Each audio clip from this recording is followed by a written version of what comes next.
ਖਾਲਸਾ ਪੰਥ ਦੀ ਪ੍ਰਕਾਸ਼ ਧਰਤੀ ਜਨਮ ਧਰਤੀ ਸ਼੍ਰੀ ਅਨੰਦਪੁਰ ਸਾਹਿਬ ਵਿਖੇ ਵਿਸ਼ਵ ਸਿੱਖ ਇਕੱਤਰਤਾ ਜਿਹੜੀ ਹੈ ਉਹ ਅੱਜ ਹੋ ਰਹੀ ਹੈ।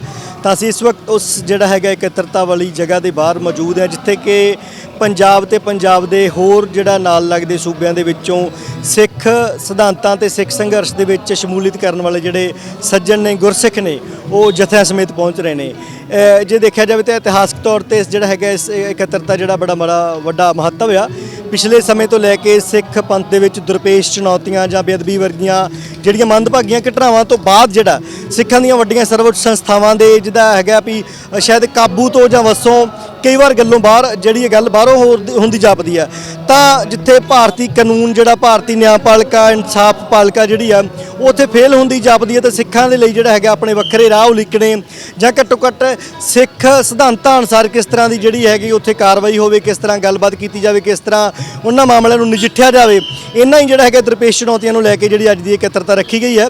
ਤਾਂ ਤੁਸੀਂ ਦੇਖ ਸਕਦੇ ਹੋ ਕਿਸ ਤਰ੍ਹਾਂ ਦਾ ਜਿਹੜਾ ਉਹ ਮਾਹੌਲ ਹੈ। ਜੇ ਸਮਾਗਮ ਦੀ ਸ਼ੁਰੂਆਤ ਹੋਈ ਹੈ, ਜਿਹੜਾ ਗੁਰਬਾਣੀ ਦਾ ਕੀਰਤਨ ਜਿਹੜਾ ਉਹ ਇੱਥੇ ਇਸ ਵਕਤ ਚੱਲ ਰਿਹਾ ਵਿਸ਼ਵ ਸਿੱਖ ਇਕੱਤਰਤਾ ਸ਼੍ਰੀ ਅਨੰਦਪੁਰ ਸਾਹਿਬ ਮੀਰੀ ਪੀਰੀ ਦਿਵਸ ਅੱਜ ਹੈਗਾ। ਗੁਰੂ ਹਰਗੋਬਿੰਦ ਸਾਹਿਬ ਜੀ ਮਹਾਰਾਜ ਜਿਨ੍ਹਾਂ ਨੇ ਦੋ ਕਿਰਪਾਨਾਂ ਜਿਹੜੀਆਂ ਉਹ ਪਹਿਨੀਆਂ, ਮੀਰੀ ਦੀ ਤੇ ਪੀਰੀ ਦੀ, ਇੱਕ ਜਿਹੜੀ ਹੈ ਧਰਮ ਦੀ ਜਿਹੜੀ ਹੈਗੀ ਹੈ ਜਾਂ ਭਗਤੀ ਦਾ ਪ੍ਰਤੀਕ ਔਰ ਦੂਜੀ ਰਾਜਸੀ ਜਿਹੜੀ ਹੈ ਭਾਵਨਾ ਦਾ ਪ੍ਰਤੀਕ ਹੈ।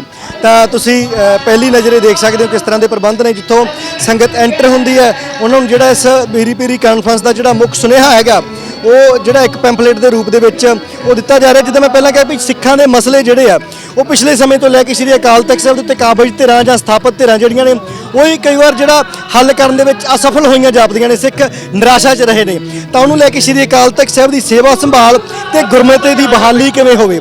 ਗੁਰਮਤਾ ਜਿਹੜਾ ਇਤਿਹਾਸ ਦੇ ਵਿੱਚ ਬੜੀ ਵੱਡੀ ਜਿਹੜੀ ਗੁਰਮਤਿ ਦਾ ਜਿਹੜਾ ਸੰਕਲਪ ਆ ਵੀ ਜਦੋਂ ਸਿੱਖਾਂ ਦੇ ਵਿੱਚ ਕੋਈ ਮੁਸ਼ਕਲ ਬਣੇ ਜਾਂ ਕਿਤੋਂ ਵੱਡੇ ਫੈਸਲੇ ਕਰਨੇ ਪੈਣ ਤਾਂ ਸਿੱਖ ਗੁਰਮਤਿਆਂ ਦੇ ਰਾਹੀਂ ਜਿਹੜਾ ਉਹ ਮਸਲੇ ਹੱਲ ਕਰਦੇ ਸੀ। ਪਰ ਅੱਜ ਉਹ ਗੁਰਮਤਿ ਨਹੀਂ ਰਹੇ। ਅੱਜ ਸਿਆਸੀ ਤੌਰ ਤੇ ਜਿਸ ਤਰ੍ਹਾਂ ਦੇ ਹਾਲਾਤ ਜਿਹੜਾ ਸਿੱਖ ਪੰਥ ਦੇ ਹੋਏ ਆ ਤਾਂ ਉਹ ਸਾਰੀਆਂ ਗੱਲਾਂ ਬਾਤਾਂ ਜਿਹੜੀਆਂ ਨੇ ਇਸ ਪੈਂਫਲੇਟ ਦੇ ਵਿੱਚ ਬੜੀ ਵਿਸਥਾਰ ਸਹਿਤ ਲਿਖੇ ਨੇ। ਸਿੰਤੇ ਵੀ ਜਿਹੜੀ ਹੈਗੀ ਹੈ ਚਰਚਾ ਕਰਾਂਗੇ। ਤਾਂ ਇੱਥੋਂ ਸੰਗਤ ਜਿਹੜੀ ਹੈ ਅੰਦਰ ਉਹ ਐਂਟਰ ਹੁੰਦੀ ਹੈਗੀ ਹੈ। ਤਾਂ ਇੱਕ ਖਾਸ ਗੱਲ ਹੈ ਜਿਹੜੀ ਇੱਥੇ ਇੱਕ ਹੋਰ ਪੈਂਫਲੇਟ ਹੈ ਵੀ ਅਕਾਲੀ ਕੌਣ। ਅੱਜ ਪੰਜਾਬ ਦੀ ਸਿਆਸਤ ਜਾਂ ਪੰਥਕ ਸਿਆਸਤ ਦੇ ਵਿੱਚ ਇੱਕ ਬੜਾ ਵੱਡਾ ਸ਼ਬਦ ਚੱਲ ਰਿਹਾ ਜੀ, ਅਸੀਂ ਅਕਾਲੀ ਹਾਂ, ਅਸੀਂ ਪੰਜਾਬ ਦੇ ਜਿਹੜੇ ਹੈਗੇ ਆ ਉਹ ਰਖਵਾਲੇ ਆ। ਕੋਈ ਕਹਿ ਰਿਹਾ ਅਸੀਂ ਫਲਾਣੇ ਅਕਾਲੀ ਆ, ਕੋਈ ਕਹਿ ਅਸੀਂ ਫਲਾਣੇ ਅਕਾਲੀ। ਅਸਲ 'ਚ ਅਕਾਲੀ ਕੌਣ ਹੈ, ਅਕਾਲ ਦਾ ਪੁਜਾਰੀ ਕੌਣ ਹੈ, ਬੜੇ ਵਿਸਥਾਰ ਦੇ ਵਿੱਚ ਲਿਖਿਆ ਹੋਇਆ ਇਤਿਹਾਸ ਤੋਂ ਲੈ ਕੇ ਹੁਣ ਤੱਕ ਜਿਹੜੇ ਮੌਜੂਦਾ ਹਾਲਾਤਾਂ ਤੱਕ ਅਸੀਂ ਇੰਤੇ ਵੀ ਜਿਹੜੀ ਹੈਗੀ ਗੱਲਬਾਤ ਕਰਾਂਗੇ। ਤਾਂ ਅਜੇ ਸ਼ੁਰੂ ਹੋਇਆ ਸਮਾਗਮ ਜਿਹੜਾ ਕਿ ਅੱਜ ਦਾ ਵਿਸ਼ਵ ਸਿੱਖ ਇਕੱਤਰਤਾ ਸ਼੍ਰੀ ਅਨੰਦਪੁਰ ਸਾਹਿਬ ਉਹ ਤੁਸੀਂ ਦੇਖ ਰਹੇ ਹੋ। ਸਿੱਖ ਸੰਗਤਾਂ, ਸਿੱਖ ਬੁਲਾਰੇ, ਸਿੱਖ ਸੰਘਰਸ਼ ਦੇ ਵਿੱਚ ਸ਼ਮੂਲੀਅਤ ਕਰਨ ਵਾਲੇ ਸੱਜਣ ਜਿਹੜੇ ਪਹੁੰਚੇ ਹੋਏ ਨੇ। ਭਾਈ ਦਲਜੀਤ ਸਿੰਘ ਜੀ ਬਿੱਟੂ ਜਿਨ੍ਹਾਂ ਨੇ ਸਿੱਖ ਸੰਘਰਸ਼ ਦੇ ਵਿੱਚ ਖਾਲਿਸਤਾਨੀ ਸਿੱਖ ਸੰਘਰਸ਼ ਦੇ ਵਿੱਚ ਬੜਾ ਵੱਡਾ ਜਿਹੜਾ ਸਥਾਨ ਹੈ। ਭਾਈ ਜਿਹੜਾ ਲਾਲ ਸਿੰਘ ਜੀ ਅਕਾਲਗੜ੍ਹ ਤੇ ਉਹਨਾਂ ਤੋਂ ਇਲਾਵਾ ਹੋਰ ਵੀ ਜਿਹੜੀਆਂ ਸ਼ਖਸੀਅਤਾਂ ਜਿਹੜੀਆਂ ਨੇ ਪੰਥਕ ਸ਼ਖਸੀਅਤਾਂ ਉਹ ਇਸ ਸਮਾਗਮ ਦੀ ਜਿਹੜੀ ਹੈਗੀ ਹੈ ਉਹ ਅਗਵਾਈ ਦੇ ਵਿੱਚ ਮੌਜੂਦ ਨੇ। ਤਾਂ ਪੰਡਾਲ ਦੇ ਦਰਸ਼ਨ ਕਰਾ ਦਿਓ ਜੀ। ਪੰਡਾਲ ਦੇ ਵਿੱਚ ਜਿਹੜਾ ਉਹ ਸੰਗਤਾਂ ਇਕੱਤਰ ਨੇ ਤੇ ਸ੍ਰੀ ਗੁਰੂ ਗ੍ਰੰਥ ਸਾਹਿਬ ਜੀ ਮਹਾਰਾਜ ਦਾ ਪ੍ਰਕਾਸ਼ ਹੈ। ਗੁਰਬਾਣੀ ਦਾ ਕੀਰਤਨ ਜਿਹੜਾ ਉਹ ਹੋ ਰਿਹਾ ਹੈ।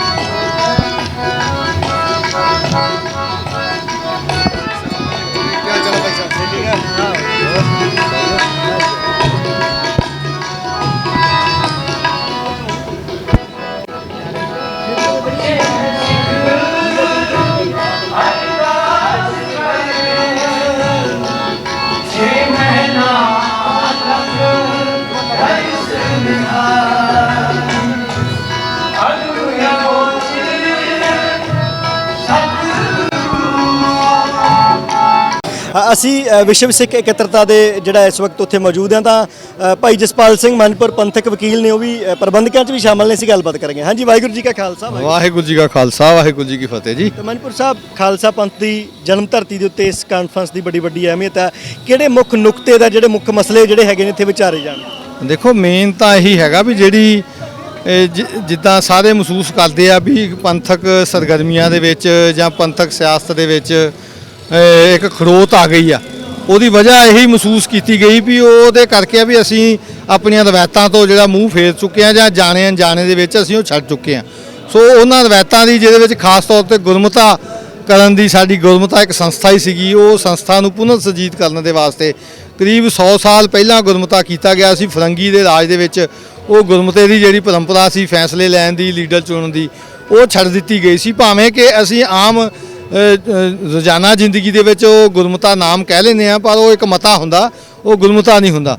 ਸੋ ਗੁਰਮਤੇ ਨੂੰ ਪੁਨਰ ਸਰਜੀਤ ਕਰਨ ਵਾਸਤੇ ਜਿਹੜੀਆਂ ਪੰਥਕ ਸੰਪਰਦਾਵਾਂ, ਜਥੇਬੰਦੀਆਂ ਹੈਗੀਆਂ ਸਮਾਜਿਕ, ਪੰਜਾਬ ਦੇ ਵਿੱਚ, ਪੰਜਾਬ ਤੋਂ ਬਾਹਰ, ਉਹ ਇੰਡੀਅਨ ਸਬ ਕੰਟੀਨੈਂਟ ਦੇ ਵਿੱਚ ਜਾਂ ਈਵਨ ਵਿਦੇਸ਼ਾਂ ਦੇ ਵਿੱਚ ਵੀ ਉਹ ਥਰੂ VCV ਤੋਂ ਜੁੜਨਗੇ। ਕਈਆਂ ਨੇ ਆਪਣੇ ਲਿਖਤੀ ਸੁਝਾਅ ਵੀ ਭੇਜੇ ਹੈਗੇ ਆ।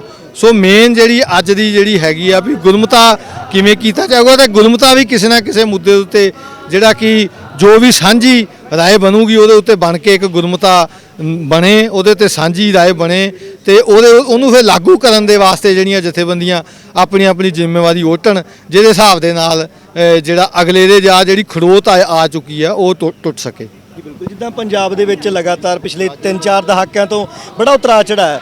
ਮਤਲਬ ਤੁਹਾਨੂੰ ਵੀ ਪਤਾ, ਤੁਸੀਂ ਸੰਘਰਸ਼ ਵਿੱਚ ਰਹੇ ਹੋ, ਕਤਲ ਵੀ ਹੋਏ ਨੇ ਮੁੰਡਿਆਂ ਦੇ, ਮੌਤਾਂ ਹੋਈਆਂ, ਸ਼ਹੀਦੀਆਂ ਵੀ ਹੋਈਆਂ, ਸੰਘਰਸ਼ ਲੜੇ ਗਏ ਆ, ਤਾਂ ਫਿਰ ਬੇਅਦਬੀ ਵਰਗੀਆਂ ਬਹੁਤ ਅਹਿਮ ਵੱਡੀਆਂ ਘਟਨਾਵਾਂ ਨੇ। ਉਸ ਤੋਂ ਬਾਅਦ ਵੀ ਜਿੱਦਾਂ ਸ਼੍ਰੀ ਅਕਾਲ ਤਖਤ ਸਾਹਿਬ ਜਾਂ ਭਾਰਤੀ ਨਿਆਂਪਾਲਕਾ 'ਚ ਉਹ ਮਤਲਬ ਕਈ ਵਾਰ ਫੈਸਲੇ ਲੈਣ ਤੋਂ ਅਸਮਰੱਥ ਜਾਂ ਜਿਹੜਾ ਢਿੱਲਾ ਹੋਇਆ ਜਾਪਦਾ, ਤਾਂ ਕਿ ਗੁਰਮਤੇ ਦੇ ਵਿੱਚੋਂ ਉਹ ਰਾਹ ਨਿਕਲ ਸਕਦਾ, ਜਦੋਂ ਹੁਣ ਜਿੱਦਾਂ ਲੱਗਦਾ ਵੀ ਕਾਨੂੰਨ ਤੋਂ ਕੁਝ ਨਹੀਂ ਨਿਕਲਣਾ ਜੀ, ਹੈ ਨਾ, ਜਾਂ ਜਹੇਦਾਰ ਤੇ ਉਹਨਾਂ ਦਾ ਆ, ਇਹ ਇਦਾਂ ਹੀ ਆਮ ਗੱਲਾਂ ਹੁੰਦੀਆਂ, ਤਾਂ ਗੁਰਮਤਾ ਹੀ ਇਸ ਚੀਜ਼ ਦਾ ਹੱਲ ਹੈਗਾ। ਬਿਲਕੁਲ, ਦੇਖੋ ਗੁਰਮਤੇ ਦੇ ਵਿੱਚ ਜਦੋਂ ਇਹ ਸਾਂਝੀ ਗੁਰੂ ਦੇ ਵਿੱਚ ਜੁੜੀਆਂ ਹੋਈਆਂ ਰੂਹਾਂ ਜਿਹੜੀਆਂ ਹੈਗੀਆਂ, ਉਹ ਜੋ ਫੈਸਲਾ ਲੈਣਗੀਆਂ, ਜਿਵੇਂ ਕਿ ਉਸ ਆ ਪੈਂਫਲੇਟ ਦੇ ਵਿੱਚ ਹੈਗੇ ਹੀ ਆ ਸਾਰਾ ਵੀ ਕਿਸ ਤਰ੍ਹਾਂ ਪਹਿਲਾਂ ਗੁਰਮਤਾ ਕੀਤਾ ਜਾਂਦਾ ਸੀ।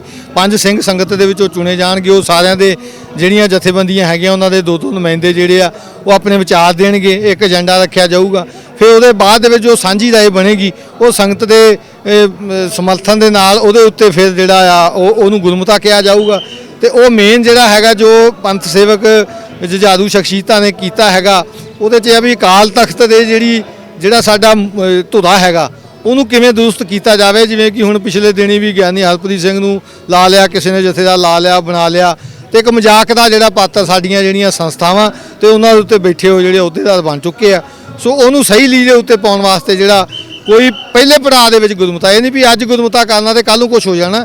ਉਹਦੇ 'ਚ ਜਿਹੜੀਆਂ ਜਥੇਬੰਦੀਆਂ ਗੁਰੂ ਦੇ ਵਿੱਚ ਜੁੜ ਕੇ ਫੈਸਲਾ ਲੈਣਗੀਆਂ, ਫਿਰ ਉਹਨੂੰ ਲਾਗੂ ਕਰਨ ਦੇ ਵਾਸਤੇ ਵੀ ਜਿਹੜਾ ਮੇਨ ਕਾਰਜ ਆ ਉਹ ਅੱਜ ਦੇ ਇਸ ਇਕੱਤਰਤਾ ਤੋਂ ਬਾਅਦ ਸ਼ੁਰੂ ਹੋਣਾ ਹੈਗਾ। ਵੀ ਜੋ ਵੀ ਗੁਰਮਤਾ ਕੋ ਸਾਂਝੀ ਰਾਏ ਬਣਦੀ ਹੈਗੀ ਆ, ਉਹਨੂੰ ਲਾਗੂ ਕਰਨ ਵਾਸਤੇ ਜਥੇਬੰਦੀਆਂ, ਭਾਵੇਂ ਹੁਣ ਨਿਹੰਗ ਸਿੰਘ ਜਥੇਬੰਦੀਆਂ ਹੈਗੀਆਂ, ਭਾਵੇਂ ਕੋਈ ਸਮਾਜਿਕ ਜਥੇਬੰਦੀਆਂ ਹੈਗੀਆਂ, ਨੌਜਵਾਨਾਂ ਦੀਆਂ ਜਥੇਬੰਦੀਆਂ, ਹਰੇਕ ਤਰ੍ਹਾਂ ਹਰੇਕ ਵੰਨਗੀ ਦੀ ਜਿਹੜੀ ਸਿੱਖਾਂ ਦੇ ਵਿੱਚ ਜਾਂ ਪੰਥ ਦੇ ਵਿੱਚ ਵਿਚਰਨ ਵਾਲੀ ਜਥੇਬੰਦੀ ਅੱਜ ਹਾਜ਼ਰ ਆ, ਤਾਂ ਸੋ ਆਪਣੀ ਜ਼ਿੰਮੇਵਾਰੀ ਓਟਣਗੇ ਤੇ ਉਸ ਗੁਰਮਤੇ ਦੇ ਮੁਤਾਬਕ ਫਿਰ ਜਿਹੜਾ ਉਹਨੂੰ ਲਾਗੂ ਕਰਨ ਦੇ ਵਾਸਤੇ ਜਿਹੜੀਆਂ ਆਪਣੀਆਂ ਜ਼ਿੰਮੇਵਾਰੀਆਂ ਲੈਣਗੇ ਤੇ ਕੰਮ ਕਰਨਗੇ, ਤਾਂ ਫਿਰ ਜਿਹੜੇ ਅਗਲੇ ਦੇ ਰਾਹ ਜਿਹੜੇ ਖੁੱਲਣਗੇ। ਕਿੰਨੇ ਸੰਸਥਾਵਾਂ ਜਾਂ ਪੰਥਕ ਸ਼ਖਸੀਅਤਾਂ ਨੂੰ ਜਿੱਦਾਂ ਕਹਿ ਦਈਏ ਸੱਦਾ ਦਿੱਤਾ ਗਿਆ ਹੈਗਾ, ਜਾਂ ਉਹ ਤਾਂ ਖੁੱਲ੍ਹਾ ਹੀ ਸੱਦਾ ਸੀ ਵੀ ਕੋਈ ਵੀ ਆ ਸਕਦਾ? ਖੁੱਲ੍ਹਾ ਸੱਦਾ ਹੈਗਾ ਵੀ ਜਿਹੜੀਆਂ ਵੀ ਪੰਥਕ ਸੰਘਰਸ਼ ਦੇ ਵਿੱਚ, ਸੇਵਾ ਦੇ ਵਿੱਚ, ਸਿਮਰਨ ਦੇ ਵਿੱਚ ਲੱਗੀਆਂ ਹੋਈਆਂ ਜਥੇਬੰਦੀਆਂ ਹੈਗੀਆਂ, ਖਾਸ ਤੌਰ ਤੇ ਜੇ ਤੁਸੀਂ ਐਕਸੈਪਟ ਕਹਿ ਸਕਦੇ ਹੋ ਜਿਹੜੀ ਕਿ ਇੰਡੀਅਨ ਸਿਸਟਮ ਦੇ ਥੱਲੇ ਵੋਟ ਰਾਜਨੀਤੀ ਜਾਂ ਸੂਬੇਦਾਰੀ ਦੀ ਰਾਜਨੀਤੀ ਕਰਨ ਵਾਲੀਆਂ ਜਥੇਬੰਦੀਆਂ ਹੈਗੀਆਂ, ਉਹਨਾਂ ਤੋਂ ਇਲਾਵਾ ਮੇਰੇ ਹਿਸਾਬ ਨਾਲ ਬਾਕੀ ਸਾਰਿਆਂ ਨੂੰ ਜਿਹੜਾ ਖੁੱਲ੍ਹਾ ਸੱਦਾ ਹੈਗਾ ਜਥਿਆਂ ਦੇ ਰੂਪ ਦੇ ਵਿੱਚ।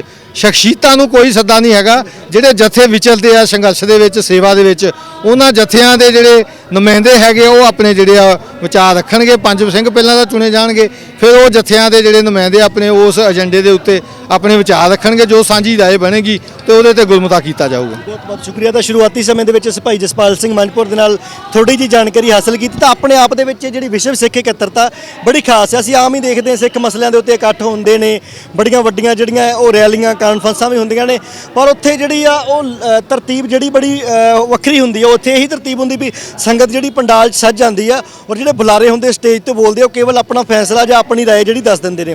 ਫਿਰ ਜਿਹੜੇ ਪ੍ਰਬੰਧਕ ਹੁੰਦੇ ਆ ਉਹ ਆਪਣਾ ਫੈਸਲਾ ਦੱਸ ਦਿੰਦੇ ਵੀ ਅੱਜ ਆਪਾਂ ਇਹ ਫਾਈਨਲ ਕੀਤਾ।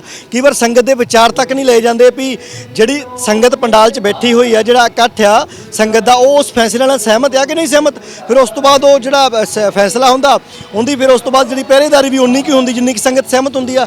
ਤਾਂ ਇਸ ਇਕੱਠ ਦੇ ਵਿੱਚ ਇਹ ਗੱਲ ਖਾਸ ਹੈ ਜਿਹੜੀ ਦੇਖਣ ਨੂੰ ਮਿਲ ਰਹੀ ਹੈ, ਜਿੱਦਾਂ ਦੱਸਿਆ ਵੀ ਸਾਰੀ ਸੰਗਤ ਜਿਹੜਾ ਉਹ ਗੁਰੂ ਪਾਤਸ਼ਾਹ ਦੇ ਚਰਨਾਂ ਦੇ ਵਿੱਚ ਬੈਠੇਗੀ, ਔਰ ਸਾਰੇ ਜਿਹੜਾ ਹੈਗਾ ਆਪੋ ਆਪਣੇ ਵਿਚਾਰ ਜਿਹੜੇ ਜਥਿਆਂ ਦੇ ਰੂਪ 'ਚ ਆਏ ਹੋਣਗੇ ਸਿੰਘ, ਉਹ ਆਪਣੇ ਵਿਚਾਰ ਦੇਣਗੇ। ਫਿਰ ਜਿਹੜਾ ਹੈਗਾ ਉਸ ਤੋਂ ਬਾਅਦ ਫੈਸਲਾ ਨਹੀਂ ਕੋਈ, ਜਿਹੜਾ ਗੁਰਮਤੇ ਦੇ ਵਿੱਚ ਜਿਹੜਾ ਹੈਗਾ ਕੁਝ ਮਸਲੇ ਜਿਹੜੇ ਰੱਖੇ ਜਾਣਗੇ ਵੀ ਇਹ ਮਸਲੇ ਸਾਂਝੇ, ਇਹਨਾਂ ਤੇ ਚਰਚਾ ਜਾਣ ਤੇ ਗੱਲਬਾਤ ਅੱਗੇ ਤੁਰਨੀ ਚਾਹੀਦੀ ਆ। ਫਿਰ ਅਗਲਾ ਜਿਹੜਾ ਹੈਗਾ ਪ੍ਰੋਗਰਾਮ ਜਿਹੜਾ ਹੈਗਾ ਉਹ ਹੋ ਸਕਦਾ। ਤਾਂ ਅੱਜ ਦਾ ਇਹ ਸਵੇਰ ਦਾ ਸਮਾਂ ਵਿਸ਼ਵ ਸਿੱਖ ਇਕੱਤਰਤਾ ਸ਼੍ਰੀ ਅਨੰਦਪੁਰ ਸਾਹਿਬ ਮੀਰੀ ਪੀਰੀ ਦੇ ਵਿੱਚ, ਮੀਰੀ ਵੀ ਤੇ ਪੀਰੀ ਵੀ ਸਿੱਖ ਦੇ ਵਿੱਚ ਦੋਵੇਂ ਦੋਵੇਂ ਚੀਜ਼ਾਂ ਦਾ ਜਿਹੜਾ ਸੁਮੇਲ ਜ਼ਰੂਰੀ ਹੈ। ਸਿੱਖ ਦੇ ਵਿੱਚ ਰਾਜ ਕਰਨ ਦੀ ਜਿਹੜੀ ਭਾਵਨਾ ਔਰ ਧਰਮ ਦੀ ਜਿਹੜੀ ਪੀਰੀ ਦੀ ਜਿਹੜੀ ਭਾਵਨਾ ਹੈਗੀ ਹੈ, ਧਰਮ ਦੀ ਸ਼ਕਤੀ ਜਿਹੜੀ ਹੈ ਉਹ ਵੀ ਨਾਲ ਚੱਲਦੀ ਹੈ। ਤਾਂ ਅੱਜ ਦਾ ਜਿਹੜਾ ਇਹ ਸਮਾਗਮ ਆ ਉਹ ਵਿਸ਼ਵ ਸਿੱਖ ਇਕੱਤਰਤਾ ਸ਼੍ਰੀ ਅਨੰਦਪੁਰ ਸਾਹਿਬ ਤਖਤ ਸ੍ਰੀ ਕੇਸਗੜ੍ਹ ਸਾਹਿਬ ਦੀ ਧਰਤੀ ਦੇ ਉੱਤੇ ਇਸ ਵਕਤ ਤੋਂ ਸ਼ੁਰੂ ਹੋ ਚੁੱਕਿਆ। ਵਿਸ਼ਵ ਸਿੱਖ ਇਕੱਤਰਤਾ ਦੀ ਸ਼ੁਰੂਆਤ ਹੋਈ ਆ। ਭਾਈ ਹਰਜਿੰਦਰ ਸਿੰਘ ਮਾਝੀ ਸਿੱਖ ਪ੍ਰਚਾਰਕ ਪਹੁੰਚੇ ਨੇ, ਅਸੀਂ ਗੱਲਬਾਤ ਕਰਾਂਗੇ। ਵਾਹਿਗੁਰੂ ਜੀ ਕਾ ਖਾਲਸਾ, ਵਾਹਿਗੁਰੂ ਜੀ ਕਾ ਖਾਲਸਾ, ਵਾਹਿਗੁਰੂ ਜੀ ਕੀ ਫਤਿਹ ਜੀ। ਅੱਜ ਦੀ ਇਸ ਵਿਸ਼ਵ ਸਿੱਖ ਇਕੱਤਰਤਾ ਨੂੰ ਤੁਸੀਂ ਕਿਵੇਂ ਦੇਖਦੇ ਹੋ? ਪੰਥ ਦੇ ਵਿੱਚ ਮੌਜੂਦਾ ਹਾਲਾਤਾਂ 'ਚ ਵੀ ਬੜੀਆਂ ਚੁਣੌਤੀਆਂ ਨੇ, ਦਰਬਾਰ ਸਾਹਿਬ ਦੇ ਪ੍ਰਬੰਧਾਂ ਬਾਰੇ, ਰਾਜਸੀ ਮਸਲੇ ਬਾਰੇ, ਬੇਅਦਬੀ ਦੇ ਮਸਲੇ ਨੇ, ਤੁਸੀਂ ਕਿਸ ਤਰ੍ਹਾਂ ਦੇਖਦੇ? ਦੇਖੋ, ਅੱਜ ਤੱਕ ਜਿਹੜਾ ਅਸੀਂ ਯਤਨ ਕਰਦੇ ਰਹੇ ਹਾਂ ਉਹ ਯਤਨ ਜਿਹੜਾ ਰਿਹਾ, ਉਹ ਜਿਹੜਾ ਪ੍ਰਬੰਧ ਸਾਨੂੰ ਅੰਗਰੇਜ਼ਾਂ ਨੇ ਦਿੱਤਾ ਉਹਦੇ ਮੁਤਾਬਕ ਹੀ ਅਸੀਂ ਉਸ ਦਾਇਰੇ ਅੰਦਰ ਰਹਿ ਕੇ ਸੋਚਦੇ ਰਹੇ ਹਾਂ। ਪੰਥ ਦੀਆਂ ਸਨਮਾਨਯੋਗ ਸ਼ਖਸੀਅਤਾਂ ਨੇ ਪਿਛਲੇ 1.5-2 ਸਾਲ ਤੋਂ ਲਗਾਤਾਰ ਸਾਰੇ ਪੰਜਾਬ ਵਿੱਚ ਆਸੇ-ਪਾਸੇ ਨੇੜਲੀਆਂ ਸਟੇਟਾਂ ਵਿੱਚ ਘੁੰਮ ਫਿਰ ਕੇ ਜਿਹੜੇ ਸਰਗਰਮ ਸੇਵਾਵਾਂ ਦੇ ਵਿੱਚ ਸ਼ਾਮਲ ਜਥੇ ਨੇ ਉਹਨਾਂ ਨਾਲ ਰਾਬਤਾ ਕੀਤਾ ਕਿ ਜਿਹੜੀ ਪੰਥ ਦੀ ਰਵਾਇਤ ਹੈ ਉਹਦੇ ਮੁਤਾਬਕ ਵੀ ਜਦੋਂ ਕੋਈ ਮਸਲਾ ਹੋਣਾ ਤਾਂ ਸਾਰਾ ਪੰਥ ਇਕੱਠਾ ਹੋਣਾ, ਉਸ ਇਕੱਠ ਦੇ ਵਿੱਚੋਂ ਫਿਰ 5 ਸਿੰਘਾਂ ਦੀ ਚੋਣ ਹੋਣੀ, ਗੁਰੂ ਗ੍ਰੰਥ ਸਾਹਿਬ ਦੀ ਹਜ਼ੂਰੀ ਵਿੱਚ ਗੁਰਬਾਣੀ ਦੀ ਰੌਸ਼ਨੀ ਦੇ ਵਿੱਚ ਜਿਹੜਾ ਫੈਸਲਾ ਲਿਆ ਜਾਂਦਾ, ਫਿਰ ਉਹ ਸਾਰੀ ਸੰਗਤ, ਸਾਰੀ ਕੌਮ ਉਸ ਫੈਸਲੇ ਨੂੰ ਮੰਨਦੀ ਸੀਗੀ। ਸੋ ਅੱਜ ਮੈਨੂੰ ਲੱਗਦਾ ਹੈ ਕਿ ਇਸ ਵਿਸ਼ਵ ਸਿੱਖ ਇਕੱਤਰਤਾ ਦੇ ਵਿੱਚ ਘੱਟੋ ਘੱਟ ਸਾਨੂੰ ਸਾਰੇ ਸਿੱਖਾਂ ਨੂੰ, ਦੁਨੀਆ ਭਰ ਵਿੱਚ ਬੈਠੇ ਹੋਏ ਸਿੱਖਾਂ ਨੂੰ ਉਹ ਤਰੀਕਾ ਜ਼ਰੂਰ ਇੱਕ ਵਾਰੀ ਉਹ ਮਾਡਲ ਪੇਸ਼ ਕੀਤਾ ਜਾਊਗਾ ਗੁਰੂ ਸਾਹਿਬ ਦੀ ਬਖਸ਼ਿਸ਼ ਦੇ ਨਾਲ ਕਿ ਇਹ ਸਾਡਾ ਤਰੀਕਾ ਰਿਹਾ ਕਿਵੇਂ ਗੁਰੂ ਮਹਾਰਾਜ ਦੀ ਹਜ਼ੂਰੀ ਦੇ ਵਿੱਚ, ਗੁਰੂ ਦੀ ਭੈ ਭਾਵਨੀ ਵਿੱਚ 5 ਪਿਆਰੇ ਸਾਹਿਬਾਨ ਸਾਰੇ ਪ੍ਰੋਗਰਾਮ ਨੂੰ ਹੈਂਡਲ ਕਰਨਗੇ।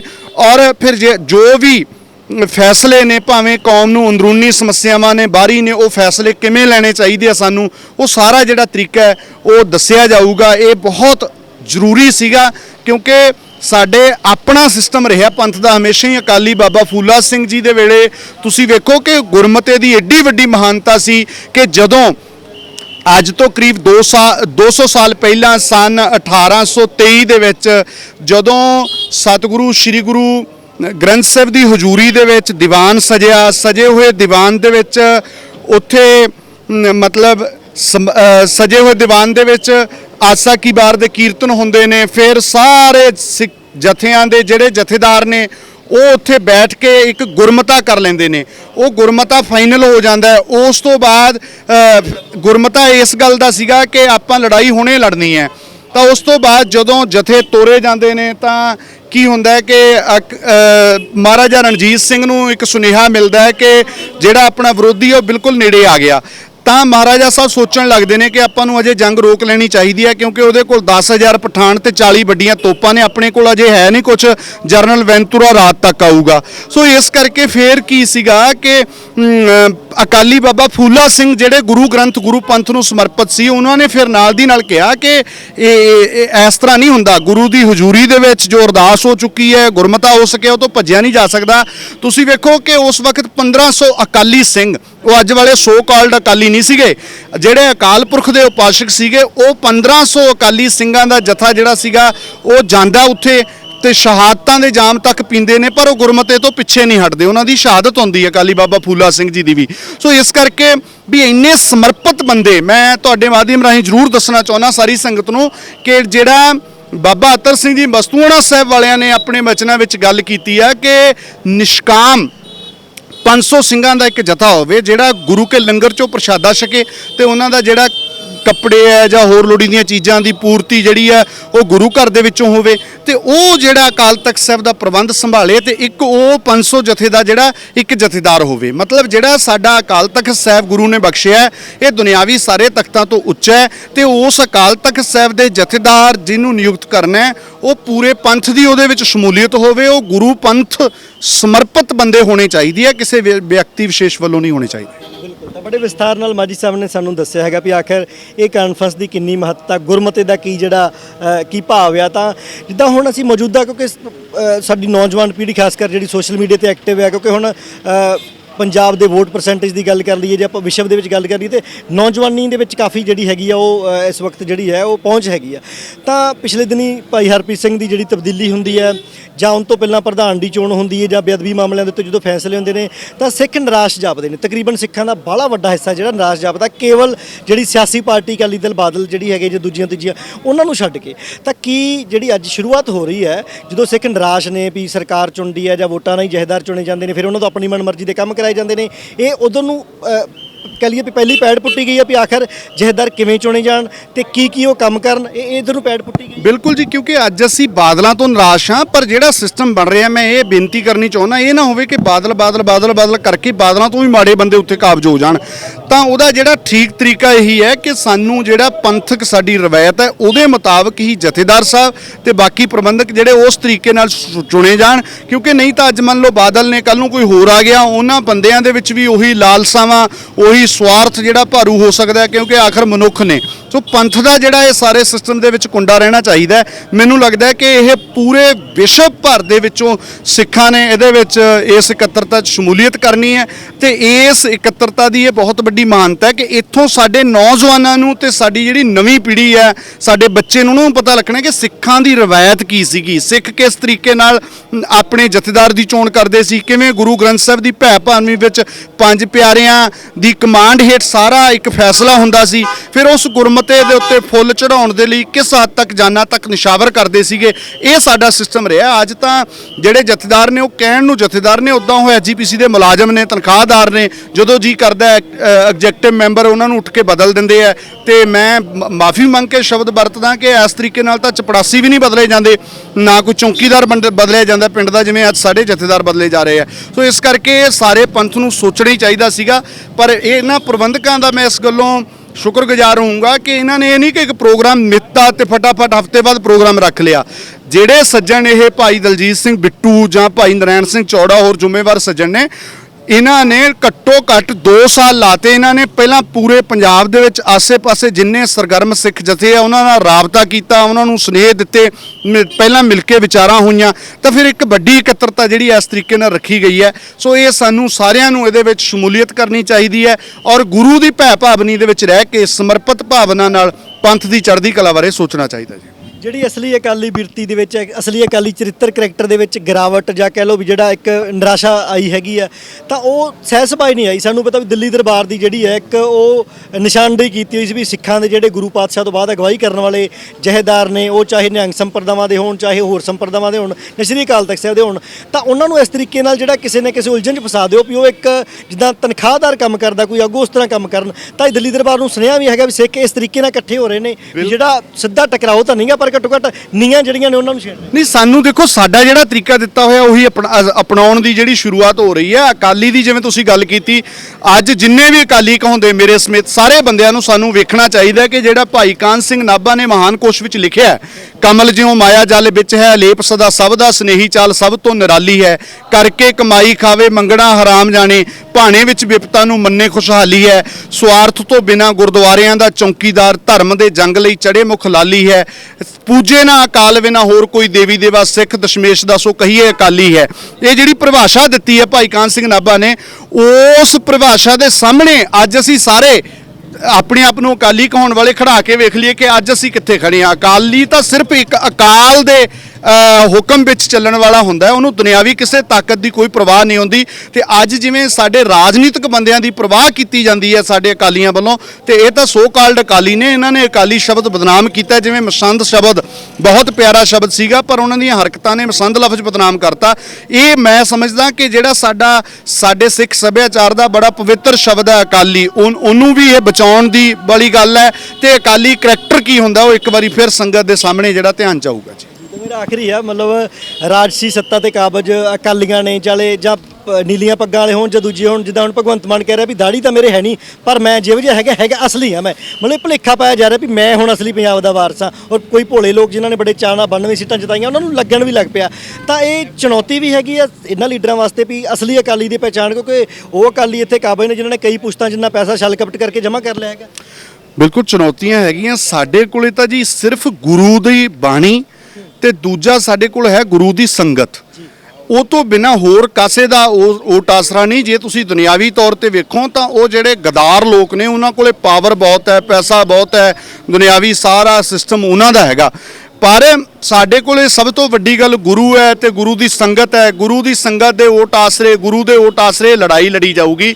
ਔਰ ਜਿਹੜੀਆਂ ਪੰਥ ਦੀਆਂ ਰਵਾਇਤਾਂ ਨੇ, ਪੰਥ ਦੀਆਂ ਮਰਿਆਦਾਵਾਂ ਨੇ, ਉਹਨਾਂ ਨੂੰ ਮੁੜ ਬਹਾਲ ਕਰਨ ਵਾਲੇ ਘੱਟੋ ਘੱਟ ਸੋਚਿਆ ਜਾ ਰਿਹਾ ਹੈ। ਇਸ ਤਰ੍ਹਾਂ ਦੇ ਮਤਲਬ ਟਰੈਕਟ ਅੱਜ ਜਿਹੜੇ ਘਰ ਘਰ ਪਹੁੰਚ ਰਹੇ ਹੈ ਤਾਂ ਇਹ ਬਹੁਤ ਵੱਡੀ ਗੱਲ ਹੈ। ਇਧਰਲੇ ਪਾਸੇ ਇਹ ਸ਼ੁਰੂਆਤ ਹੋਈ ਹੈ, ਇਹਨੂੰ ਟਾਈਮ ਲੰਬਾ ਲੰਘੂਗਾ ਤੇ ਜ਼ਰੂਰ ਅਸੀਂ ਇਹਦੇ ਵਿੱਚ ਸਫਲ ਹੋਵਾਂਗੇ। ਬਾਕੀ ਜੇ ਸਾਡੇ ਅੰਦਰ ਇਮਾਨਦਾਰੀ ਹੋਊਗੀ, ਅਸੀਂ ਗੁਰੂ ਨੂੰ ਸਮਰਪਿਤ ਹੋਵਾਂਗੇ, ਫਿਰ ਤਾਂ ਲਾਜ਼ਮੀ ਹੈ ਕਿ ਚੜ੍ਹਦੀ ਕਲਾ ਹੋਣੀ ਓ ਹੋਣੀ ਹੈ। ਕਿਉਂਕਿ ਗੁਰੂ ਹਮੇਸ਼ਾ ਹੀ ਬੌੜੀ ਕਰਦਾ ਰਿਹਾ ਪੰਥ ਦੀ ਤੇ ਅੱਜ ਵੀ ਬੌੜੀ ਕਰੂਗਾ। ਕਿਉਂਕਿ ਜਿਹੜੇ ਇਹ ਮਤਲਬ ਇਸ ਤਰ੍ਹਾਂ ਦੇ ਜਿਹੜੇ ਇਕੱਤਰਤਾਵਾਂ ਨੇ, ਇਹ ਸਾਡੀ ਬਹੁਤ ਵੱਡੀ ਲੋੜ ਹੈ। ਔਰ ਮੈਂ ਬੇਨਤੀ ਕਰੂੰਗਾ ਕਿ ਭਾਵੇਂ ਵੱਡੇ ਲੈਵਲ ਦਾ ਫੈਸਲਾ ਜਾਂ ਸਾਡੇ ਸਥਾਨਕ ਫੈਸਲੇ ਵੀ ਹੈ, ਕਈ ਵਾਰੀ ਪਿੰਡ ਲੈਵਲ ਦਾ ਪੰਥਕ ਕੋਈ ਫੈਸਲਾ ਬਣ ਜਾਂਦਾ, ਗੁਰਦੁਆਰਾ ਸਾਹਿਬ ਨੂੰ ਲੈ ਕੇ ਕੋਈ ਫੈਸਲਾ ਹੋ ਜਾਂਦਾ, ਤਾਂ ਮੈਂ ਹੱਥ ਮੰਨ ਕੇ ਆਪ ਜੀ ਦੇ ਮਾਧਿਅਮ ਰਾਹੀਂ ਬੇਨਤੀ ਕਰਦਾ ਕਿ ਉਹ ਵੀ ਇੱਕ ਵੱਡਾ ਇਕੱਠ, ਉਸ ਤਰ੍ਹਾਂ ਦਾ ਇਕੱਠ ਕਰਕੇ ਪਿੰਡ ਦੇ ਜ਼ਿੰਮੇਵਾਰ ਸਿੱਖਾਂ ਦਾ, ਤਾਂ ਉਹਦੇ ਵਿੱਚੋਂ ਪੰਜ ਪਿਆਰੇ ਚੁਣ ਕੇ ਇਹੀ ਸਾਨੂੰ ਪਿੰਡ ਪੱਧਰ ਤੇ ਵੀ ਇਸ ਤਰੀਕੇ ਨਾਲ ਫੈਸਲੇ ਕਰਨ ਦਾ ਰਾਹ ਜਿਹੜਾ ਅਪਣਾਉਣਾ ਚਾਹੀਦਾ ਹੈ।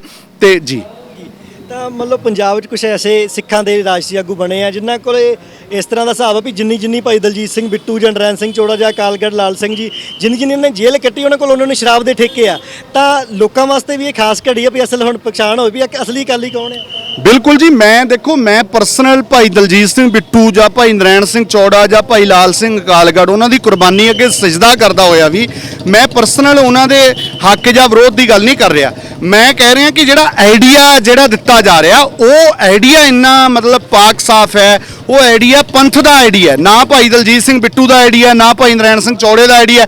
ਹੋ ਸਕਦਾ ਬਹੁਤ ਸਾਰੇ ਸੱਜਣ ਜਿਹੜੇ ਇੱਥੇ ਸ਼ਾਮਲ ਹੋਣ ਉਹਨਾਂ ਨਾਲ ਉਹਨਾਂ ਦੇ ਮਤਭੇਦ ਵੀ ਹੋਣ, ਪਰ ਇਹ ਪੰਥ ਦਾ ਆਈਡੀਆ। ਕੋਈ ਤੇ ਸਾਰਿਆਂ ਨੂੰ ਸਾਨੂੰ ਆਪਣੀ ਇੱਗੋ ਛੱਡ ਕੇ ਜਿਹੜਾ ਪੰਥ ਦੇ ਨੇੜੇ ਗੱਲ ਹੋਵੇ, ਜਿਹੜੀ ਸਿਧਾਂਤ ਦੇ ਨੇੜੇ ਹੋਵੇ, ਉਹ ਸਾਨੂੰ ਅਪਣਾਉਣੀ ਚਾਹੀਦੀ ਹੈ। ਬਹੁਤ ਬਹੁਤ ਸ਼ੁਕਰੀਆ ਜੀ, ਧੰਨਵਾਦ। ਇਹ ਸਨ ਭਾਈ ਹਰਜਿੰਦਰ ਸਿੰਘ ਮਾਝੀ। ਤਾਂ ਵਿਸ਼ਵ ਸਿੱਖ ਇਕੱਤਰਤਾ ਜਿਹੜੀ ਹੈ, ਬੇਸ਼ੱਕ ਸਾਨੂੰ ਵੇਖਣ ਨੂੰ ਲੱਗਦਾ ਹੋਵੇਗਾ ਵੀ ਕੋਈ ਇਕੱਠ ਸੱਦਿਆ ਜੀ ਆਨੰਦਪੁਰ ਸਾਹਿਬ ਸਿੱਖਾਂ ਨੇ, ਪਰ ਇਹਦੇ ਮਗਰ ਜਿਹੜੀ ਨੀਤੀ ਹੈ ਜਾਂ ਉਹ ਬਹੁਤ ਕਮਾਲ ਦੀ ਔਰ ਬਹੁਤ ਵੱਡੀ ਹੈ। ਜੇ ਅਸੀਂ ਉਹਦੇ ਨਤੀਜੇ ਦੇਖਾਂਗੇ ਤਾਂ ਆਉਣ ਵਾਲੀ ਸ਼ਾਇਦ ਅੱਧੀ ਸਦੀ ਤੱਕ ਉਹਦੇ ਨਤੀਜੇ ਨਿਕਲਣਗੇ, ਕਿਉਂਕਿ ਜੇ ਵੱਡੀ ਮਾਰ ਮਾਰਨੀ ਹੋਵੇ ਤਾਂ ਥੱਲੋਂ ਸ਼ੁਰੂ ਹੋਣਾ ਪੈਂਦਾ। ਪੰਜਾਬ ਦੇ ਵਿੱਚ ਜਦੋਂ ਗਾਹੇ ਬਗਾਹੇ ਕੋਈ ਘਟਨਾਵਾਂ ਘਟਦੀਆਂ ਨੇ ਤਾਂ ਸਿੱਖਾਂ ਦੇ ਵਿੱਚ ਰੋਸ ਹੁੰਦਾ, ਪੰਜਾਬੀਆਂ 'ਚ ਰੋਸ ਹੁੰਦਾ। ਕੁਛ ਸਿਆਸੀ ਬਿਰਤੀ ਵਾਲੇ ਜਿਹੜੇ ਲੋਕ ਨੇ, ਸਿੱਖ ਆਗੂ ਨੇ, ਉਹ ਵੱਡੇ ਇਕੱਠ ਸੱਦ ਲੈਂਦੇ ਨੇ। ਤਾਂ ਸਟੇਜਾਂ ਤੋਂ ਫੈਸਲੇ ਹੁੰਦੇ, ਜਿਹੜੇ ਫੈਸਲੇ ਹੁੰਦੇ ਨੇ ਕਈ ਵਾਰ ਲੋਕਾਂ ਨੂੰ ਪ੍ਰਵਾਨ ਨਹੀਂ ਹੁੰਦੇ, ਤਾਂ ਉਹ ਫੈਸਲਿਆਂ ਦੇ ਉੱਤੇ ਜਿਹੜਾ ਬਹੁਤਾ ਸਮਾਂ ਅਮਲ ਨਹੀਂ ਕਰਦੇ ਲੋਕ। ਤਾਂ ਸ਼ਾਇਦ ਇਸ ਵਾਰ ਜਿਹੜਾ ਥੱਲੋਂ ਸ਼ੁਰੂਆਤ ਹੋਈ ਹੈ, ਇਹਦੇ ਨਤੀਜੇ ਜਿਹੜੇ ਪਹਿਲਾਂ ਨਾਲੋਂ ਵੱਧ ਸਾਰਥਕ ਹੋਣਗੇ। ਹਾਂਜੀ, ਖਾਲਿਸਤਾਨੀ ਸਿੱਖ ਆਗੂ ਭਾਈ ਹਰਪਾਲ ਸਿੰਘ ਚੀਮਾ ਤੇ ਜਸਵੀਰ ਸਿੰਘ ਜੀ ਖਡੂਰ ਸਾਡੇ ਨਾਲ ਮੌਜੂਦ ਨੇ, ਵਿਸ਼ਵ ਸਿੱਖ ਇਕੱਤਰਤਾ 'ਚ ਸ਼ਮੂਲੀਅਤ ਕਰਨ ਲਈ ਪਹੁੰਚੇ ਨੇ। ਹਾਂਜੀ, ਵਾਹਿਗੁਰੂ ਜੀ ਕਾ ਖਾਲਸਾ, ਵਾਹਿਗੁਰੂ ਖਾਲਸਾ, ਵਾਹਿਗੁਰੂ ਫਤਿਹ ਜੀ। ਭਾਈ ਸਾਹਿਬ ਜੀ, ਬੜੇ ਵੱਡੇ ਸੰਘਰਸ਼ ਦੇ ਵਿੱਚ ਮਹਾਰਾਜ ਨੇ ਆਪ ਜੀ ਤੋਂ ਸੇਵਾਵਾਂ ਲਈਆਂ ਨੇ, ਔਰ ਇਸ ਵਕਤ ਸਿੱਖਾਂ 'ਚ ਬੜੀਆਂ ਦੁਬਿਧਾਵਾਂ ਨੇ, ਬੜੀਆਂ ਜਿਹੜਾ ਚੁਣੌਤੀਆਂ ਵੀ ਹੈਗੀਆਂ ਨੇ ਰਾਜਸੀ ਤੌਰ ਤੇ, ਧਾਰਮਿਕ ਤੌਰ ਤੇ। ਇਸ ਇਕੱਤਰਤਾ ਦਾ ਕਿੱਡਾ ਜਿਹੜਾ ਅੱਜ ਹੋਣਾ ਅਹਿਮ ਹੈਗਾ? ਨਹੀਂ, ਬਹੁਤ ਮਹੱਤਤਾ ਇਸ ਇਕੱਤਰਤਾ ਦੀ, ਸਮੇਂ ਦੀ ਲੋੜ ਸੀਗੀ। ਇਸ ਕਿ ਸਾਰੇ ਗੁਰਸਿੱਖ ਹੈ ਜਿਹੜੇ ਇਸ ਨਿਸ਼ਾਨੇ ਨੂੰ ਪਰਨਾਏ ਹੋਏ ਨੇ ਕਿ ਸਾਡਾ ਸਿੱਖ ਰਾਜ ਹੋਣਾ ਚਾਹੀਦਾ ਵੱਖਰਾ, ਉਹਨਾਂ ਨੂੰ ਸਾਰਿਆਂ ਨੂੰ ਇਕੱਤਰਤਾ, ਇੱਕ ਥਾਂ ਤੇ ਇਕੱਤਰ ਕਰਨਾ। ਔਰ ਜਿਹੜੀ ਪੰਜ ਪ੍ਰਧਾਨੀ ਪ੍ਰਣਾਲੀ ਹੈ, ਪੁਰਾਣੇ ਸਾਡੇ ਜਿਹੜੇ ਗੁਰਮਤਿ ਨੂੰ ਪਾਸ ਕਰਨ ਦੇ ਜਿਹੜੇ ਤੌਰ ਤਰੀਕੇ ਸੀਗੇ, ਉਹਨਾਂ ਨੂੰ ਮੁੜ ਸੁਰਜੀਤ ਕਰਨ ਦੀ ਲੋੜ ਹੈ। ਔਰ ਦਲਜੀਤ ਸਿੰਘ ਉਹਨਾਂ ਨੇ ਤੇ ਉਹਨਾਂ ਦੀ ਜਿਹੜੇ 11 ਮੈਂਬਰੀ ਟੀਮ ਹੈ, ਉਹਨਾਂ ਨੇ ਵੱਡਾ ਉਪਰਾਲਾ ਕੀਤਾ ਹੈ ਕਿ ਸਾਰੇ ਗੁਰਸਿੱਖਾਂ ਨੂੰ ਇਕੱਠੇ ਕਰਕੇ ਉਸ ਪ੍ਰਣਾਲੀ ਨੂੰ ਮੁੜ ਸੁਰਜੀਤ ਕੀਤਾ ਜਾਵੇ। ਤਾਂ ਸਿੱਖਾਂ 'ਚ ਜਦੋਂ ਕੋਈ ਉਥਲ ਪੁਥਲ ਹੋਈ ਹੈ ਜਾਂ ਅਬੀ ਨਬੀ ਮਾਹੌਲ 'ਚ ਹੋਈ ਤਾਂ ਵੱਡੇ ਇਕੱਠ ਹੁੰਦੇ ਰਹੇ ਨੇ, ਬਹੁਤ ਵੱਡੇ ਇਕੱਠ, ਇਤਿਹਾਸਕ ਇਕੱਠ ਵੀ ਸਰਬੱਤ ਖਾਲਸਾ ਵਰਗੇ ਹੋਏ ਨੇ। ਪਰ ਉਸ ਤੋਂ ਬਾਅਦ ਕਈ ਵਾਰੀ ਉਹਨਾਂ ਫੈਸਲਿਆਂ ਦੇ ਉੱਤੇ ਜਿਹੜੀ ਆ ਪਹਿਰੇਦਾਰੀ ਨਹੀਂ ਹੁੰਦੀ। ਤਾਂ ਇਸ ਵਾਰ ਜਿਹੜੀ ਲੱਗਦਾ ਵੀ ਸ਼ੁਰੂਆਤ ਜਿਹੜੀ ਨੀਹਾਂ 'ਚੋਂ ਕੀਤੀ ਜਾ ਰਹੀ ਹੈ, ਇਹਨੂੰ ਤੁਸੀਂ ਕਿਵੇਂ ਦੇਖਦੇ? ਬਿਲਕੁਲ ਤੇ ਜਿਹੜੇ ਵੱਡੇ ਇਕੱਠਾਂ ਦੇ ਵਿੱਚ ਉਹਨਾਂ ਦੇ ਲਏ ਹੋਏ ਫੈਸਲਿਆਂ ਦੇ ਵਿੱਚ ਜਿਹੜੇ ਉਹਨਾਂ ਨੇ ਗੁਰਮਤੇ ਪਾਸ ਕੀਤੇ ਨੇ, ਉਹ ਲਾਗੂ ਨਹੀਂ ਹੋ ਸਕੇ। ਉਹਨਾਂ ਦੀ ਸਭ ਤੋਂ ਵੱਡੀ ਗੱਲ ਹੀ ਇਹ ਹੈ ਕਿ ਜਿਹੜੀ ਨੀਂਹ ਹੈ ਕਿਸੇ ਇਮਾਰਤ ਦੀ, ਜਿਹੜੀ ਨੀਂਹ ਕਮਜ਼ੋਰ ਹੋਵੇ ਤੇ ਉਹ ਇਮਾਰਤ ਖੜੀ ਨਹੀਂ ਜ਼ਿਆਦਾਤਰ ਰਹਿ ਸਕਦੀ। ਇਸੇ ਕਰਕੇ ਉਹਨਾਂ ਜਿਹੜੇ ਵੱਡੇ ਇਕੱਠਾਂ ਦੇ ਜਿਹੜੇ ਫੈਸਲੇ ਆ, ਤਾਂ ਹੀ ਨਹੀਂ ਉਹ ਗੁਰਮਤਿਆਂ ਦੇ ਰੂਪ ਦੇ ਵਿੱਚ ਲਾਗੂ ਹੋ ਸਕੇ ਕਿ ਉਹਨਾਂ ਨੇ ਜਿਹੜੀ ਪ੍ਰਣਾਲੀ ਹੈ, ਜੋ ਸਾਡਾ ਪੁਰਾਣਾ ਇਤਿਹਾਸ ਹੈ, ਜੋ ਮਿਸਲਾਂ ਵੇਲੇ ਦਾ ਇਤਿਹਾਸ ਹੈ ਵੀ ਕਿੱਦਾਂ ਗੁਰਮਤੇ ਪਾਸ ਕਰਨੇ ਆ, ਉਹ ਲਾਗੂ ਨਹੀਂ ਕੀਤਾ। ਉਸ ਤੌਰ ਤਰੀਕਿਆਂ ਦੇ ਨਾਲ ਹੀ ਉਹਨਾਂ ਨੇ ਫੈਸਲੇ ਨਹੀਂ ਕੀਤੇ। ਸੋ ਲੱਗਦਾ ਹੈ ਕਿ ਇਹ ਜਿਹੜਾ ਹੁਣ ਸਾਨੂੰ ਚਾਲੂ ਕੀਤਾ ਦੁਬਾਰਾ, ਉਸ ਫੈਸਲਿਆਂ ਨੂੰ ਲਿਆ ਕੇ ਮੁੜ ਕੇ ਗੁਰਮਤੇ ਪਾਸ ਕਰਨ ਦਾ ਤੌਰ ਤਰੀਕਾ, ਇਹ ਹੈ ਵੀ ਚੰਗਾ, ਇੱਕ ਬਹੁਤ ਵਧੀਆ ਤਰੀਕਾ ਹੈ ਤੇ ਬੜਾ ਸੁਹਾਵਣਾ ਜਿਹਾ ਮਤਲਬ ਆਉਣ ਵਾਲੇ ਸਮੇਂ ਦੇ ਵਿੱਚ ਕੌਮ ਦੇ ਉੱਤੇ ਮੌਕਾ ਹੈ ਕਿ ਤਾਂ ਕਿ ਸਾਰੀ ਕੌਮ ਇਕੱਠੀ ਹੋ ਕੇ ਉਹਨਾਂ ਦਾ ਤੌਰ ਤਰੀਕਿਆਂ ਨੂੰ ਸੁਰਜੀਤ ਕਰਕੇ ਨਵੇਂ ਤਰੀਕੇ ਨਾਲ ਗੁਰਮਤੇ ਪਾਸ ਕਰਕੇ ਚਲਾਇਆ ਜਾਵੇ। ਜਸਵੀਰ ਸਿੰਘ ਜੀ, ਤੁਸੀਂ ਅੱਜ ਦੇ ਇਸ ਇਕੱਠ ਨੂੰ ਕਿਵੇਂ ਦੇਖਦੇ ਹੋ? ਪਿਛਲੇ ਲੰਬੇ ਸਮੇਂ ਤੋਂ ਵਿਸਰ ਚੁੱਕੀਆਂ ਪੰਥਕ ਰਵਾਇਤਾਂ ਨੂੰ ਸੁਰਜੀਤ ਕਰਨ ਦੇ ਲਈ, ਮੁੜ ਬਹਾਲ ਕਰਨ ਦੇ ਲਈ ਅੱਜ ਦੀ ਜਿਹੜੀ ਇਕੱਤਰਤਾ ਹੈ ਸ਼ੁਰੂਆਤ ਆ। ਸੋ ਇਹਨੂੰ ਬੜੇ ਪੋਜ਼ਿਟਿਵ ਦੇਖਦੇ ਹਾਂ ਔਰ ਗੁਰੂ ਅੱਗੇ ਅਰਦਾਸ ਕਰਦੇ ਹਾਂ ਕਿ ਅਸੀਂ ਇਸ ਦੇ ਲਈ ਸਟੈਪ ਬਾਈ ਸਟੈਪ ਅੱਗੇ ਵੱਧਦੇ ਜਾਈਏ ਤੇ ਪੰਥਕ ਰਵਾਇਤਾਂ ਨੂੰ ਸੁਰਜੀਤ ਕਰਕੇ ਪੰਥ ਦੀ ਚੜ੍ਹਦੀ ਕਲਾ ਲਿਆ ਸਕੀਏ। ਵਾਹਿਗੁਰੂ ਜੀ ਕਾ ਖਾਲਸਾ, ਵਾਹਿਗੁਰੂ ਜੀ ਕੀ ਫਤਿਹ ਜੀ। ਬਹੁਤ ਬਹੁਤ ਸ਼ੁਕਰੀਆ ਜੀ, ਧੰਨਵਾਦ। ਵਿਸ਼ਵ ਸਿੱਖ ਇਕੱਤਰਤਾ ਦੇ ਵਿੱਚ ਬਾਬਾ ਬਖਸ਼ੀਸ਼ ਸਿੰਘ ਜੀ ਪਹੁੰਚੇ ਹੋਏ ਨੇ, ਅਸੀਂ ਗੱਲਬਾਤ ਕਰਾਂਗੇ। ਹਾਂਜੀ, ਵਾਹਿਗੁਰੂ ਜੀ ਕਾ ਖਾਲਸਾ, ਵਾਹਿਗੁਰੂ ਜੀ ਕਾ ਖਾਲਸਾ, ਵਾਹਿਗੁਰੂ ਜੀ ਕੀ ਫਤਿਹ। ਭਾਈ ਸਵੇਰ ਸਿੰਘ ਠੀਕ ਹੋ ਤੁਸੀਂ? ਹਾਂਜੀ, ਕਿਰਪਾ ਜੀ ਮਹਾਰਾਜ ਦੀ। ਤਖਤ ਸ੍ਰੀ ਕੇਸਗੜ੍ਹ ਸਾਹਿਬ ਦੀ ਧਰਤੀ ਦੇ ਉੱਤੇ ਸਿੱਖਾਂ ਦੀ ਬਹੁਤ ਸਾਰੀਆਂ ਰੈਲੀਆਂ ਹੋਈਆਂ ਨੇ, ਕਾਨਫਰੰਸਾਂ ਹੋਈਆਂ ਨੇ। ਅੱਜ ਵਿਸ਼ਵ ਸਿੱਖ ਇਕੱਤਰਤਾ ਹੋ ਰਹੀ ਹੈ। ਇਕੱਠ ਬਹੁਤਾ ਨਹੀਂਗਾ, ਪਰ ਉਹ ਸੱਜਣ ਆਏ ਨੇ ਜਿਨ੍ਹਾਂ ਦੇ ਮਗਰ ਜਿਹੜਾ ਹੈਗਾ ਪੰਥ ਆ, ਜਿਨ੍ਹਾਂ ਦੇ ਆਪਣੇ ਆਪਣੇ ਇਲਾਕੇ ਦੇ ਵਿੱਚ ਪੰਥੀ ਅਗਵਾਈ ਕਰਦੇ ਰਹੇ ਨੇ। ਇਸ ਉਪਰਾਲੇ ਨੂੰ ਪਹਿਲਾਂ ਕਿਵੇਂ ਦੇਖਦੇ ਹੋ? ਸਭ ਤੋਂ ਪਹਿਲਾਂ ਤਾਂ ਮੈਂ ਉਹਨਾਂ ਨੂੰ ਵਧਾਈ ਦੇਣਾ ਜਿਨ੍ਹਾਂ ਵੀ ਸਿੰਘਾਂ ਨੇ ਇਹ ਪਹਿਲੀ ਜਿਹੜੀ ਇਕੱਤਰਤਾ ਸੀਗੀ, ਮੀਟਿੰਗ ਸੀਗੀ, ਮੈਂ ਉਹ 'ਚ ਹੀ ਸ਼ਾਮਲ ਹੋਈ। ਸਭ ਤੋਂ ਪਹਿਲਾਂ ਜਿੱਦਣ ਪਹਿਲੇ ਦਿਨ ਅਸੀਂ 50 ਕੁ ਬੰਦੇ ਇਕੱਠੇ ਹੋਏ ਸੀ ਇਸ ਗੱਲ ਲਈ। ਇੱਕ ਤਾਂ ਇਹ ਸਭ ਤੋਂ ਵਧੀਆ ਗੱਲ ਹੈ ਕਿ ਇਹ ਅਨੰਦਪੁਰ ਸਾਹਿਬ ਦੀ ਧਰਤੀ 'ਤੇ ਆ, ਜਿਹੜੀ ਸਭ ਤੋਂ ਸਾਡੇ ਲਈ ਖੂਬਸੂਰਤ ਗੱਲ ਆ। ਇੱਥੇ ਚੱਪਾ ਚੱਪਾ ਸ਼ਹੀਦਾਂ ਦੀ, ਗੁਰੂ ਸਾਹਿਬਾਨ ਦੇ ਚਰਨ ਛੋਹ ਪ੍ਰਾਪਤ ਆ। ਸਾਰਾ ਹੀ ਤਾਂ ਆ ਨਾ, ਵੱਖਰੀ ਗੱਲ ਨਹੀਂ। ਤੇ ਦੂਜੀ ਗੱਲ ਇਹ ਹੈ ਵੀ ਕਿਸੇ ਕੌਮ ਦੇ ਖਾੜਕੂ ਜਰਨੈਲਾਂ ਨੂੰ ਇਸ ਗੱਲ ਨੂੰ, ਉਸ ਪਰੰਪਰਾ ਨੂੰ ਜਿਹੜੀ ਕਿ ਸਾਡੀ ਗੁਰੂ ਸਾਹਿਬ ਤੋਂ ਬਾਅਦ 18ਵੀਂ ਸਦੀ 'ਚ ਜੋ ਸਾਡਾ ਸਿਧਾਂਤ ਸੀਗਾ, ਇਹਦਾ ਮੇਨ ਮਕਸਦ ਇਹ ਸੀ ਵੀ ਕਿਸੇ ਵੀ ਚੀਜ਼ ਦਾ ਇੱਕ ਸੈਂਟਰ ਹੁੰਦਾ ਜੀ, ਤੇ ਜਦੋਂ ਸੈਂਟਰ ਟੁੱਟ ਜੇ ਜਾਂ ਹਿੱਲ ਜੇ, ਧੁਰਾ ਹਿੱਲ ਜੇ ਜਿਹਨੂੰ ਆਪਾਂ ਪੰਜਾਬੀ 'ਚ ਕਹਿੰਦੇ ਹਾਂ, ਉਦੋਂ ਬਾਅਦ ਸਾਰੀਆਂ ਤੰਦਾਂ ਜਿਹੜੀਆਂ ਨੇ ਉਹਨਾਂ ਨੂੰ ਸਾਰਿਆਂ ਨੂੰ ਪ੍ਰੋਬਲਮ ਆਉਂਦੀ, ਕਿਸੇ ਇੱਕ ਨੂੰ ਨਹੀਂ ਆਉਂਦੀ ਹੈਗੀ। ਧੁਰਾ ਸਿੱਖਾਂ ਦਾ ਜਿਹੜਾ ਰਾਜਨੀਤਿਕ ਧੁਰਾ ਉਹ ਹੈ ਰਾਜਸੀ ਜਿਹੜੀ ਪਾਵਰ ਆ, ਉਹ ਅਕਾਲ ਤਖਤ ਸਾਹਿਬ ਆ। ਅਤੇ ਅਕਾਲ ਤਖਤ ਸਾਹਿਬ ਇੱਕ ਸਿਧਾਂਤ ਆ, ਇੱਕ ਬਿਲਡਿੰਗ ਨਹੀਂ ਹੈਗੀ ਵੀ, ਨਾ ਹੀ ਉਹ ਗੁਰਦੁਆਰਾ ਸਾਹਿਬ ਆ। ਇਹ ਵੀ ਆਪਾਂ ਅੱਜ ਗੱਲ ਜ਼ਰੂਰ ਕਰਾਂਗੇ ਇਸ ਵਿਸ਼ੇ 'ਤੇ ਕਿ ਉਹ ਇੱਕ ਗੁਰਦੁਆਰਾ ਸਾਹਿਬ ਨਹੀਂ ਹੈ। ਉੱਥੋਂ ਅਸੀਂ ਜਿਹੜੀ ਅਗਵਾਈ ਲੈਂਦੇ ਹਾਂ ਅਸੀਂ ਬਹੁਤ ਵੱਡੀ, ਤਾਂ ਉਹਦੇ ਜਿਹੜਾ ਜਥੇਦਾਰ ਆ, ਉਹਦੇ ਪਿੱਛੇ ਜਿਹੜਾ ਚੁਣਨ ਵਾਲਾ ਸਿਧਾਂਤ ਆ ਉਹ ਹੈਗਾ SGPC ਦੇ। SGPC ਹੈਗੀ ਇੱਕ ਪਰਿਵਾਰ ਦੇ ਅੰਡਰ, ਅਤੇ ਪਰਿਵਾਰ ਹੈਗਾ ਆ ਦਿੱਲੀ ਤਖਤ ਦੇ ਅੰਡਰ। ਇਸ ਕਰਕੇ ਆਪਾਂ ਉਹ ਇੱਥੇ ਰਹਿ ਇਕੱਤਰ ਕਰਨੀ ਹੈ ਵੀ ਅਸੀਂ ਉਸ ਅਸਲ ਸਿਧਾਂਤ ਨੂੰ ਕਿਵੇਂ ਲਾਗੂ ਕਰੀਏ। ਸਿੱਖਾਂ ਨੂੰ ਆਪਣਾ ਜਥੇਦਾਰ ਚੁਣਨ ਦਾ ਜਿਹੜਾ ਅਧਿਕਾਰ ਆ ਉਹ ਸਿਲੈਕਸ਼ਨ ਰਾਹੀਂ ਆ, ਇਲੈਕਸ਼ਨ ਰਾਹੀਂ ਨਹੀਂ ਹੈਗਾ। ਸਾਰਾ ਕੁਝ ਇਲੈਕਸ਼ਨ ਰਾਹੀਂ ਚੱਲਦਾ ਹੈ। ਜੇ ਹੁਣ ਤੁਸੀਂ ਦੇਖੋ ਪੰਜਾਬ ਸਰਕਾਰ ਨੇ ਜਿਹੜੀ ਐਂਟਰੀ ਮਾਰੀ ਉਹ ਇਲੈਕਸ਼ਨ ਕਰਕੇ ਮਾਰ ਗਏ ਨੇ। ਜੇ ਇਲੈਕਸ਼ਨ ਬੋਰਡ ਨਾ ਹੁੰਦਾ ਤੇ ਕਿਸੇ ਦੀ ਕੀ ਜ਼ਰੂਰਤ ਹੈ ਕਿ ਸਾਡੇ ਵਿੱਚ ਆ ਕੇ ਭਾਵੇਂ ਸਾਡੇ ਪਰਿਵਾਰ 'ਚੋਂ ਗਲਤੀਆਂ ਹੋਣ, ਆਪਾਂ PTC ਨਿਊਜ਼ ਜਿਹੜਾ ਆ ਉਹਦੀ ਤਰਫਦਾਰੀ ਕਦੀ ਨਹੀਂ ਕੀਤੀ, ਪਰ ਇਸ ਕਰਕੇ ਸਟੇਟ ਕਵੇ ਵੀ ਇਹ ਸਾਡਾ ਹੱਕ ਹੈ, ਤੇ ਉਹ ਤਾਂ ਆ ਜਿਹੜੀ ਇਹ ਇਕੱਤਰਤਾ ਤਾਂ ਪਹਿਲਾਂ ਦੀ ਉਲੀਕੀ ਗਈ ਹੈ ਨਾ। ਪਰ ਇਹਦਾ ਮਨੋਰਥ ਇਹ ਆ ਕਿ ਅੱਜ ਇਹ ਆ ਗਏ ਨੇ, ਕੱਲ੍ਹ ਨੂੰ ਕੋਈ ਹੋਰ ਆ ਜਾਊਗਾ ਕਿ ਸਿੱਖ ਪੰਥ ਜਿਹੜਾ ਆ ਉਹ ਵਿਸ਼ੇਸ਼ ਨਹੀਂ ਹੈਗਾ ਵੀ ਇੱਕ ਬੰਦਾ ਪੰਥ ਆ। ਪੰਥ ਤਾਂ ਉਹ ਆ ਜਿਹੜੇ ਐਂ ਦੇਖ ਲੈਂਦੇ ਨੇ ਝਾੜ ਕੇ, ਜਿਨ੍ਹਾਂ ਨੇ ਜਾ ਕੇ ਜਦੋਂ ਪਤਾ ਲੱਗਾ ਵੀ ਹੁਣ ਬੰਦਾ ਸਿੰਘ ਬਹਾਦਰ ਨੂੰ ਘੇਰਾ ਪਿਆ ਤੇ ਅਸੀਂ ਉੱਥੇ ਜਾਣਾ ਹੈ, ਤੇ ਚਮਕੌਰ ਦੀ ਗੜੀ ਨੂੰ ਘੇਰਾ ਪਿਆ ਤੇ ਅਸੀਂ ਜਾਣਾ ਆ, ਤੇ ਤਖਤ ਸਾਹਿਬ ਤੇ ਘੇਰਾ ਪਿਆ ਤੇ ਕਿੱਥੋਂ ਹਜੂਰ ਸਾਹਿਬ ਤੋਂ ਕਾਰਸੇ ਵਾਲੇ ਬਾਬਿਆਂ ਨੇ ਆ ਕੇ ਸ਼ਹੀਦੀ ਦਿੱਤੀ ਹੈ ਨਾ। ਪੰਥ ਉਹ ਵੀ ਆ, ਕਿਸੇ ਇਕੱਲੇ ਬੰਦੇ ਦਾ ਤਾਂ ਹੈ ਨਹੀਂ। ਪਰ ਇਹ ਕੁਝ ਮੈਂਬਰ ਜਿਹੜੇ ਨੇ ਉਹ ਕਹਿੰਦੇ ਨੇ ਵੀ ਖਾਲਸਾ ਪੰਥ ਦੇ ਅਸੀਂ ਨੁਮਾਇੰਦੇ ਹਾਂ ਤੇ ਅਸੀਂ ਇਹ ਕਰ ਦਿੱਤਾ ਆ। ਸੋ ਇਸ ਜਿਹੜੀ ਇਹ ਸਾਡੇ ਗਲ ਜਿਹੜਾ ਗਲਾਵਾਂ ਪਿਆ ਆ ਉਹਨੂੰ ਲਾਉਣ ਲਈ ਅੱਜ ਆਪਣੇ ਇੱਥੇ ਇਕੱਤਰਤਾ ਆ।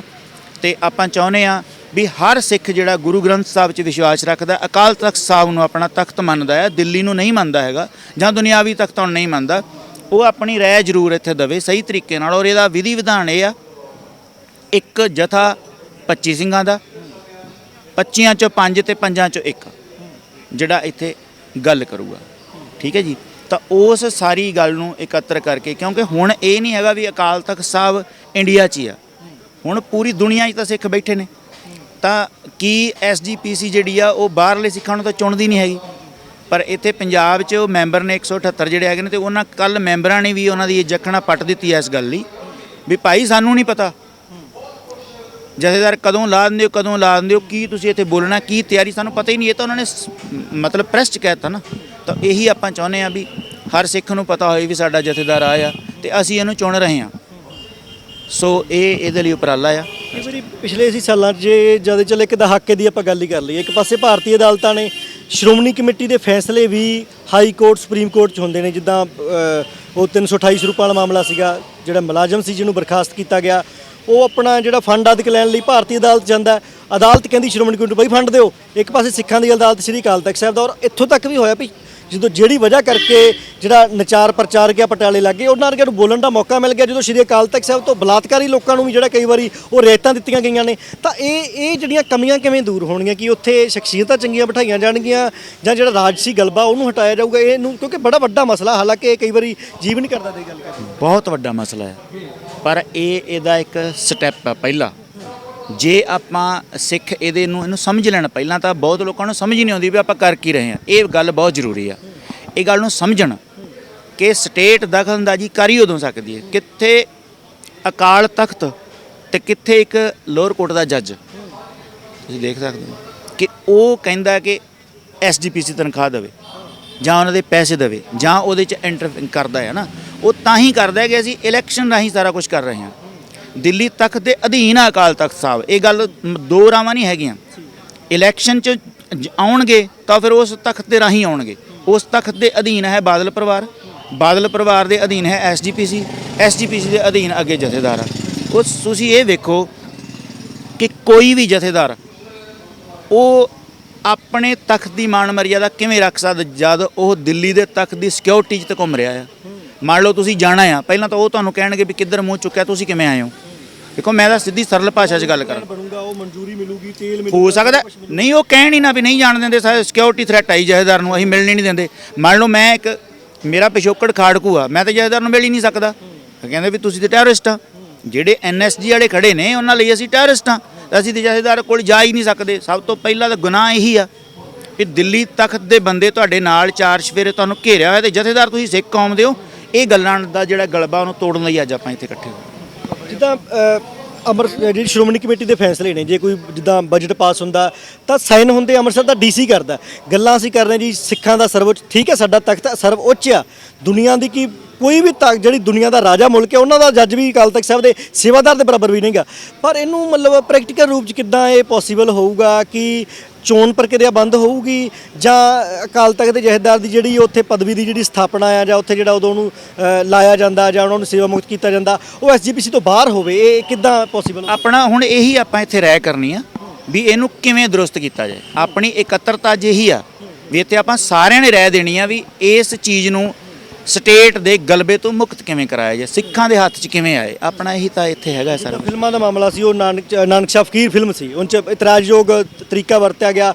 ਸੁਪਰੀਮ ਕੋਰਟ ਨੇ ਕਹਿੰਦਾ ਸੀ ਵੀ ਚਲਾਓ। ਅਕਾਲ ਤਖਤ ਸਾਹਿਬ ਦੇ ਜਥੇਦਾਰ ਬੇਸ਼ੱਕ ਉਦੋਂ ਗਿਆਨੀ ਗੁਰਬਚਨ ਸਿੰਘ ਸੀਗਾ, ਉਹ ਸਿੱਖਾਂ ਨੇ ਪ੍ਰਵਾਨ ਨਹੀਂ ਸੀ ਕੀਤਾ ਸਰਸੇ ਵਾਲੇ ਦਾ ਰੌਲਾ ਕਰਕੇ, ਤਾਂ ਉਹਨਾਂ ਨੇ ਕਹਿੰਦਾ ਸੀ ਵੀ ਨਹੀਂ ਚੱਲੂਗੀ, ਤਾਂ ਸੁਪਰੀਮ ਕੋਰਟ ਨੇ ਫਿਰ ਵੀ ਚਲਵਾ ਦਿੱਤੀ। ਤਾਂ ਕੀ ਘੱਟੋ ਘੱਟ ਜਿੱਦਾਂ ਉਹ ਸਿਕਿਉਰਿਟੀ ਸਰਕਾਰੀ 'ਚ ਘੁੰਮਣਾ ਤੇ ਚੈਲੰਜ ਤਾਂ ਦੇ ਨਹੀਂ ਸਕਦੇ ਫਿਰ? ਮੈਂ ਉਹੀ ਗੱਲ ਕਹਿਣਾ ਨਾ ਵੀ ਜਦ ਤੁਸੀਂ ਅਧੀਨ ਹੀ ਉਸ ਤਖਤ ਦੇ ਹੋ ਤੇ ਫਿਰ ਇੱਥੋਂ ਸੁਤੰਤਰ ਹੀ ਨਹੀਂ ਹੋ ਸਕਦੇ। ਗੱਲ ਇੰਨੀ ਆ ਬਸ, ਜੇ ਆਪਾਂ ਸੌਖੇ ਸ਼ਬਦਾਂ 'ਚ ਸਮਝਣਾ ਹੋਏ। ਤਖਤ ਦੇ ਇਰਦ ਗਿਰਦ ਜਿਹੜਾ ਸਿਸਟਮ ਹੈ ਉਹ ਸਾਰਾ ਇੰਡੀਅਨ ਸਟੇਟ ਦਾ ਆ। ਜਦੋਂ ਸਿੱਖਾਂ ਦਾ ਹੋਊਗਾ ਤਾਂ ਸਿੱਖ ਆਪਣੇ ਫੈਸਲੇ ਆਪ ਕਰਨਗੇ। ਸਿੱਖ ਸਮੇਂ-ਸਮੇਂ ਤੇ ਇਕੱਠੇ ਹੁੰਦੇ ਰਹੇ ਆ, ਜਿੱਦਾਂ ਬੇਅਦਬੀ ਮਾਮਲਾ ਹੋਇਆ 2015 'ਚ, ਇਤਿਹਾਸਕ ਇਕੱਠ ਆ 7-8 ਲੱਖ ਦਾ, ਔਰ ਵਿਦੇਸ਼ਾਂ 'ਚ ਬੈਠੇ ਲੋਕਾਂ ਦੀ ਨਿਗਾਹ ਵੀ ਇੱਥੇ ਸੀ। ਉਦੋਂ ਜਦੋਂ ਇਸ ਤਰ੍ਹਾਂ ਦੀ ਘਟਨਾ ਹੁੰਦੀ, ਸਿੱਖ ਜਿਹੜੇ ਆ ਉਹ ਜਿੱਦਾਂ ਇਮੋਸ਼ਨਲ ਹੁੰਦੇ ਆ, ਬਹੁਤ ਵੱਡੇ ਇਕੱਠ ਹੁੰਦੇ ਆ, ਔਰ ਫੈਸਲੇ ਕੇਵਲ ਸਟੇਜ ਦੇ ਉੱਤੇ ਜਿਹੜੇ 40-50 ਜਾਂ 100 ਬੰਦੇ ਲੈ ਲੈਂਦੇ ਆ, ਔਰ ਮਗਰਲੇ ਸਿਰਫ ਜਕਾਰੇ ਛੱਡਣ ਵਾਲੇ ਹੁੰਦੇ ਆ। ਉਸ ਤੋਂ ਬਾਅਦ ਲੰਮਾ ਸਮਾਂ ਫੈਸਲਿਆਂ ਤੇ ਜਿਹੜੀ ਆ ਪਹਿਰੇਦਾਰੀ ਨਹੀਂ ਹੁੰਦੀ। ਤਾਂ ਘੱਟੋ ਘੱਟ ਇਹ ਵੀ ਇੱਥੇ ਗੱਲ ਸਾਨੂੰ ਵੇਖਣ ਨੂੰ ਮਿਲੂਗੀ, ਫੈਸਲੇ ਸਟੇਜ ਤੋਂ ਨਹੀਂ ਹੋਣਗੇ। ਨਹੀਂ, ਬਿਲਕੁਲ ਨਹੀਂ, ਬਿਲਕੁਲ ਨਹੀਂ। ਸੁਝਾਅ ਆਪਾਂ ਦਿਆਂਗੇ, ਫੈਸਲਾ ਸੰਗਤ ਹੀ ਕਰੂਗੀ। ਜਿਹਨੂੰ ਸੰਗਤ ਪ੍ਰਵਾਨਗੀ ਦੇਊਗੀ ਉਹੀ ਫੈਸਲਾ ਟੱਲ ਹੋਊਗਾ। ਕੌਮ ਦਾ ਕੋਈ ਜਥੇਦਾਰ ਨਹੀਂ, ਪੰਚ ਪ੍ਰਧਾਨੀ ਸਿਸਟਮ ਹੈ। ਜੇ ਪੰਚ ਪ੍ਰਧਾਨੀ ਸਿਸਟਮ ਨਾ ਹੁੰਦਾ ਤੇ ਗੁਰੂ ਸਾਹਿਬ ਇਕੱਲੇ ਹੀ ਅੰਮ੍ਰਿਤ ਛਕਾ ਦਿੰਦੇ। ਉਹ ਤਾਂ ਗੁਰੂ ਸੀਗੇ ਨਾ। ਮਤਲਬ ਜੇ ਤੁਸੀਂ ਭੱਟਾਂ ਦੇ ਸਵਈਏ ਪੜ੍ਹੋ ਤਾਂ ਆਪਾਂ ਨੂੰ ਸਮਝ ਲੱਗਦੀ ਵੀ ਗੁਰੂ ਸਾਹਿਬ ਕੀ ਨੇ। ਤੇ ਜਦ ਗੁਰੂ ਸਾਹਿਬ ਸਮਰੱਥ ਸੀ, ਉਹਨਾਂ ਨੇ ਵੀ ਪੰਜ ਪਿਆਰੇ, ਪੰਜ ਪ੍ਰਧਾਨੀ ਸਿਸਟਮ, ਇੱਕ ਗਲਤ ਹੋ ਸਕਦਾ, ਦੂਜਾ ਗਲਤ ਹੋ ਸਕਦਾ, ਤੀਜਾ, ਮਤਲਬ ਇਹ ਸਿੱਖਾਂ ਦਾ ਪੰਚ ਪ੍ਰਧਾਨੀ ਸਿਸਟਮ ਨੂੰ ਪ੍ਰੋਪਰ ਉਸ ਲਾਈਨ 'ਚ ਲਿਆਉਣ ਲਈ ਆਪਣੀ ਇੱਥੇ ਇਕੱਤਰਤਾ ਹੈ। ਮੇਰਾ ਆਖਰੀ ਸਵਾਲ ਆ, ਦਿੱਲੀ ਤਖਤ ਨੇ ਬੜਾ ਤਾਮਝਾਮ ਲਾ ਕੇ ਬੜੀ ਤਾਕਤ ਲਾ ਕੇ ਬਾਹਰੀ ਅੰਦਰੀ ਹਮਲੇ ਕਰਕੇ ਸਿੱਖਾਂ ਨੂੰ ਆਹ ਹਾਲਤ 'ਚ ਖੜਾ ਕੀਤਾ ਜਿਹੜੀ 'ਚ ਅਸੀਂ ਖਲੋਤੇ ਆ। ਸਾਡੇ ਬੰਦੇ ਮਾਰੇ ਜਾ ਰਹੇ ਆ, ਸਾਨੂੰ ਸਮਝ ਨਹੀਂ ਆਉਂਦੀ ਕੀ ਕਰੀ। ਸਾਡੇ ਬੰਦੇ ਡਿਗਬਰੂਗੜ੍ਹ ਭੇਜਤੇ ਆ, ਸਾਨੂੰ ਸਮਝ ਨਹੀਂ ਆ ਰਹੀ ਬੇਅਦਬੀਆਂ ਹੋ ਰਹੀਆਂ ਨੇ, ਗਲੀਆਂ ਨਾਲੀਆਂ 'ਚ ਮਾਰੇ ਦੇ ਸਰੂਪ ਨੇ। ਤਾਂ ਉਹ ਦਰਬਾਰ ਨੂੰ ਇਹ ਚੁਣੌਤੀ ਹੋਊਗੀ ਵੀ ਅਸੀਂ ਥੱਲੋਂ ਸ਼ੁਰੂ ਹੋ ਗਏ ਆ, ਇਕੱਲੇ ਇਕੱਠ ਨਹੀਂ ਕਰਨੇ ਹੁਣ। ਬਹੁਤ ਵੱਡੀ ਚੁਣੌਤੀ ਹੈ ਜੀ, ਸੱਚੀ ਚੁਣੌਤੀ ਆ, ਔਰ ਉਹਨਾਂ ਬੰਦਿਆਂ ਨੂੰ ਦਿੱਤੀ ਗਈ ਆ ਜਿਨ੍ਹਾਂ ਨੇ ਕਦੀ ਬਹੁਤ ਵੱਡੀ ਚੁਣੌਤੀ ਦਿੱਤੀ ਸੀ, ਤੇ ਉਹਨਾਂ ਨੇ ਇੱਕ ਵੰਗਾਰ ਦਿੱਤੀ ਆ ਕਿ ਅਸੀਂ ਉੱਥੋਂ ਹੀ ਸ਼ੁਰੂ ਕਰੀਏ ਜਿੱਥੇ ਸਾਡਾ ਧੁਰਾ ਆ। ਤੇ ਦੇਖਦੇ ਹਾਂ ਹੁਣ ਸਿੱਖ ਸੰਗਤ ਉਹਨੂੰ ਸਮਝਣ 'ਚ ਕਿੰਨੀ ਕਾਮਯਾਬ ਹੁੰਦੀ ਹੈ। ਆਪਣੇ ਵੱਲੋਂ ਮਤਲਬ ਇਹ ਗੱਲ ਨੂੰ ਸਮਝਣ ਲਈ ਸਭ ਤੋਂ ਪਹਿਲੀ ਗੱਲ ਤਾਂ ਇਹ ਹੈ ਕਿ ਭਾਈ ਦਲਜੀਤ ਸਿੰਘ ਜਿਹੜੇ ਸਟੇਜ ਤੇ ਜਿਨ੍ਹਾਂ ਵੱਲੋਂ ਜਾਂ ਉਹਨਾਂ ਦੇ ਸੇਵਕਾਂ ਵੱਲੋਂ ਇਹ ਸੱਦਿਆ ਗਿਆ, ਉਹਨਾਂ 'ਚੋਂ ਕੋਈ ਵੀ ਬੰਦਾ ਇੰਡੀਅਨ ਸਟੇਟ ਦੀ ਇਲੈਕਸ਼ਨ ਨਹੀਂ ਲੜੂਗਾ ਕਦੀ ਵੀ। ਜਦ ਅਸੀਂ ਇਲੈਕਸ਼ਨ ਲੜਨਾ ਹੀ ਨਹੀਂ ਤਾਂ ਫਿਰ ਕਿਸੇ ਨੂੰ ਸਾਡੇ ਤੋਂ ਇਨਸਿਕਿਉਰਿਟੀ ਫੀਲ ਨਹੀਂ ਹੋ ਸਕਦੀ ਕਦੀ ਵੀ ਜ਼ਿੰਦਗੀ 'ਚ। ਜਦ ਮੈਂ ਕਿਸੇ ਜਥੇਦਾਰੀ ਨਹੀਂ ਬਣਨਾ, ਅਸੀਂ ਤਾਂ 5 ਜਣੇ ਆ, ਸਮਝ ਗਏ ਗੱਲ। ਤਾਂ ਇਹ ਗੱਲ ਜੇ ਸਿੱਖ ਸਮਝਣ ਲੈਣ ਤੇ ਮੇਰੇ ਖਿਆਲ ਇਹ ਵਿਧੀ ਵਿਧਾਨ ਸਭ ਤੋਂ ਬੈਸਟ ਹੈ। ਇਸ ਤੋਂ ਵਧੀਆ ਸਿਧਾਂਤ ਹੈ ਨਹੀਂ ਹੋਰ ਕੋਈ ਵੀ। ਜੇ ਅਸੀਂ ਸਾਰੀਆਂ ਚੀਜ਼ਾਂ ਤੋਂ ਮੁਕਤ ਕਰਾਉਣਾ ਤੇ ਖਾਲਸੇ ਦੀ ਪਰੰਪਰਾ ਦੇ ਤਰੀਕੇ ਨਾਲ ਸਿਧਾਂਤ ਦੇ ਨਾਲ ਅੱਗੇ ਵਧਣਾ, ਤੇ ਮੇਰੇ ਖਿਆਲ ਇਹੀ ਸਭ ਤੋਂ ਬੈਸਟ। ਬਹੁਤ ਬਹੁਤ ਸ਼ੁਕਰੀਆ ਜੀ। ਇਹ ਸਨ ਬਾਬਾ ਬਖਸ਼ੀਸ਼ ਸਿੰਘ ਜੀ, ਬਹੁਤ ਸਾਰੇ ਨੌਜਵਾਨਾਂ ਨੂੰ ਲੈ ਕੇ ਜਿਹੜੇ ਵੀ ਇਸ ਵਿਸ਼ਵ ਸਿੱਖ ਇਕੱਤਰਤਾ ਦੇ ਵਿੱਚ ਆਏ ਨੇ। ਤਾਂ ਇਹ ਖਾਸ ਹੋ ਸਕਦਾ, ਜਿੱਦਾਂ ਪਹਿਲਾਂ ਵੀ ਅਸੀਂ ਗੱਲਬਾਤ ਕੀਤੀ ਵੀ ਵੱਡੇ ਇਕੱਠਾਂ ਦੇ ਵਿੱਚ ਫੈਸਲੇ ਸਟੇਜਾਂ ਤੋਂ ਹੁੰਦੇ ਨੇ, ਬਹੁਤ ਸੋਹਣੇ ਵੀ ਫੈਸਲੇ ਹੋਏ ਨੇ, ਪੰਥ ਦੇ ਭਲੇ ਲਈ ਫੈਸਲੇ ਹੁੰਦੇ ਨੇ, ਪਰ ਕਈ ਵਾਰ ਜਿਹੜਾ ਹੈਗਾ ਸੰਗਤ ਦੀ ਸਹਿਮਤੀ, ਇਹ ਸਹਿਮਤੀ ਨੂੰ ਪੂਰੀ ਤਰ੍ਹਾਂ ਜਿਹੜਾ ਹੈਗਾ ਪੁੱਛਿਆ ਨਹੀਂ ਜਾਂਦਾ। ਕਈ ਵਾਰੀ ਬਹੁਤ ਵੱਡਾ ਹਿੱਸਾ ਜਿਹੜਾ ਪੰਡਾਲ ਦੇ ਵਿੱਚ ਬੈਠਾ ਹੁੰਦਾ ਉਹਨਾਂ ਫੈਸਲਿਆਂ ਨਾਲ ਅਸਹਿਮਤ ਹੁੰਦਾ, ਪਰ ਫੈਸਲੇ ਕਰ ਦਿੱਤੇ ਜਾਂਦੇ ਨੇ, ਫੈਸਲੇ ਸੁਣਾ ਦਿੱਤੇ ਜਾਂਦੇ ਨੇ। ਸ਼ੁਕਰੀਆ।